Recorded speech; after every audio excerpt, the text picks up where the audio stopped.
Hello friends, if you have a crack on the fuel tank and there's a smell of fuel in the car, then you don't need to immediately disassemble the tank and rinse the trash.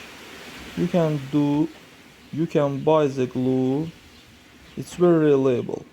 Take the glue, dilute it between the soap and apply the glue to the crack area. All this is done without disassembling the fuel tank. Waiting for the glue to dry. After that, the glue will close the crack and the smell of fuel in the car will disappear.